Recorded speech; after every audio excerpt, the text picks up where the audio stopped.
Video like जरूर कर लीजिए और ऐसे वीडियो लगातार फ्री में पाने के लिए चैनल को तुरंत सब्सक्राइब कर लीजिए और बेल आइकन को जरूर टैप कर लीजिए ताकि आगे भी सारे वीडियो आपको मिलते रहे। यूट्यूब में फॉलो करते हैं तो प्लीज ये वाला फ्री टेलीग्राम चैनल जरूर ज्वाइन कर लीजिएगा। सारे नोटिफिकेशन सारे अपडेट यहीं पे आते हैं, ध्यान रखिए। नमस्कार साथियों, स्वागत है आप सभी का स्टडी फॉर सिविल सर्विसेज में। और ये क्लास है हमारी साथियों एनिशिएंट इंडिया की। ये लास्ट टॉपिक चल रहा है हमारा और हम पढ़ रहे हैं एनिशिएंट इंडिया के जो इम्पोर्टेंट प्रीवियस ईयर क्वेश्चंस हैं उनकी हम चर्चा कर रहे हैं यहाँ पे। तो लास्ट क्लास में जो है हमने ईश्वर चंद्र विद्यासागर तक पॉइंट पढ़ लिया था। अभी हम आगे बढ़ेंगे और आज का हमारा पॉइंट इससे अगला है। देखिए ज़रा, देखो भाई, हाली पद्धति बधुआ मजदूर से संबंधित थी, ध्यान रखना। पेपर में पूछा जाएगा हाली पद्धति का संबंध किससे है? बधुआ मजदूरी से। अगला fact, Indian national conference Surendra Nath Banerjee द्वारा स्थापित संगठन है जिसका 1886 में इंडियन नेशनल कांग्रेस में विलय हो गया।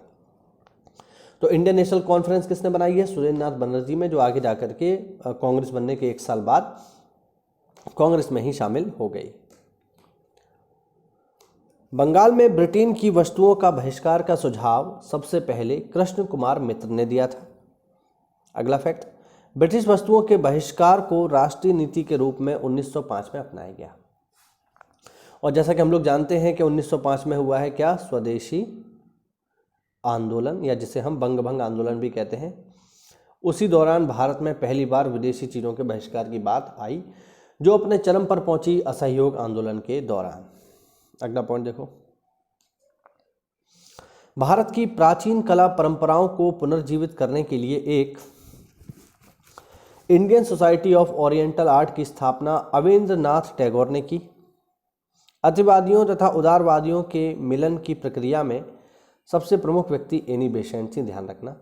ठीक है, यानी ये अलग पॉइंट है, ये अलग पॉइंट है। अतिवादी और उदारवादियों का मतलब हुआ नरम दल और गरम दल, और ये दोनों मिलकर के एक हो गए 1916 के लखनऊ अधिवेशन में, जिसके अध्यक्ष थे अंबिका चरण मजुमदार।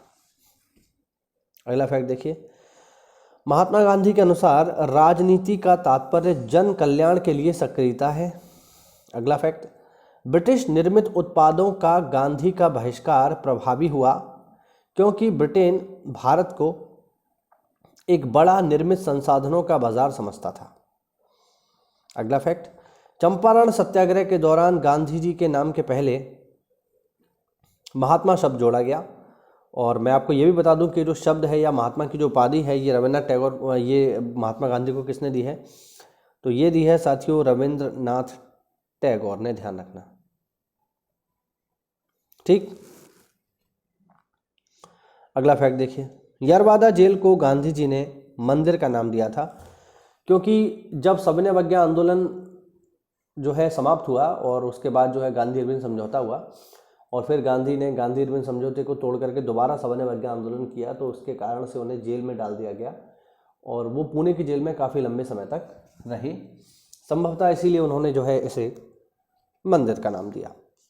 अगला फैक्ट देखिए साथियों, महात्मा गांधी जी कहा करते थे कि गलत साधन हमें कभी भी सही उद्देश्य तक नहीं ले जाते। जो नैतिक दृष्टिकोण से गलत है वह राजनीतिक दृष्टिकोण से कभी सही नहीं हो सकता। गांधी जी इस सिद्धांत के प्रबल समर्थक थे और साथियों यही कारण था कि गांधी जी ने जो उग्र क्रांति का रास्ता है, जो रास्ता अपना रहे हैं भगत सिंह, या जो रास्ता अपना रहे हैं चंद्रशेखर आज़ाद, उन्होंने इस रास्ते का कभी भी समर्थन नहीं किया क्योंकि उनके सिद्धांत बिल्कुल क्लियर थे।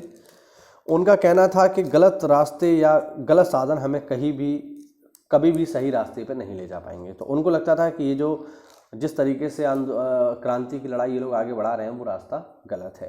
यही कारण था कि गांधी इरविन समझौते में, जो कि 5 मार्च को हुआ और उसके कुछ समय बाद 23 मार्च को भगत सिंह को फांसी दे दी गई, लेकिन गांधी जी ने 5 मार्च को हुए इस समझौते में भगत सिंह की कोई भी बात नहीं कही। उसी का परिणाम था कि लाहौर में जब अधिवेशन हुआ कांग्रेस का 1931 में, तो गांधी जी को विरोध का सामना करना पड़ा। इस अधिवेशन के अध्यक्ष थे इस अधिवेशन के अध्यक्ष थे सरदार वल्लभ भाई पटेल। ठीक है, तो ध्यान रखना। आगे बढ़ते हैं। गांधी जी ने अपना पहला सत्याग्रह मजदूरों को कम वेतन दिए जाने के विरुद्ध में प्रारंभ किया था और ये सत्याग्रह का नाम है अहमदाबाद मिल मजदूर आंदोलन। ठीक। गांधी जी ने दक्षिण अफ्रीका से वापस आने के बाद अपनी पहली सार्वजनिक उपस्थिति और भारत में अपना पहला जन भाषण बनारस हिंदू विश्वविद्यालय के उद्घाटन के समय वाराणसी में दिया था। आगे बढ़ते हैं। भारत छोड़ो आंदोलन जो कि 9 अगस्त 1942 को शुरू हुआ के समय महात्मा गांधी ने कहा था कि आज़ादी हमारी पहुंच के भीतर है और हमें इसे कसके पकड़ लेना चाहिए। ये कथन किसका है? ये कथन महात्मा गांधी का है। और लास्ट पॉइंट देखते हैं। पंडित जवाहरलाल नेहरू ने स्वतंत्रता के पश्चात कहा था कि प्रत्येक वस्तु प्रतीक्षा कर सकती है परंतु कृषि नहीं। तो ध्यान रखना, ये जो स्टेटमेंट है, स्टेटमेंट पेपर में आते हैं।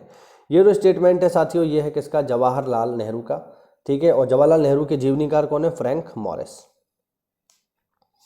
तो ये हुआ साथियों आज का हमारा वीडियो। उम्मीद करता हूँ आपको इसमें इंपॉर्टेंट फैक्ट एग्जाम के लिए जो जरूरी हैं वो मिले होंगे। तो ऐसा है तो वीडियो को लाइक करिए, और अगर आप इस पीडीएफ को प्राप्त करना चाहते हैं तो उसके लिए आपको ज्वाइन करना होगा हमारा paid group. Paid group join करने के लिए आप दिए गए नंबर्स पे कॉल कर सकते हैं। मिलते हैं साथियों अगली क्लास में, तब तक के लिए जय हिंद, जय भारत, वंदे मातरम।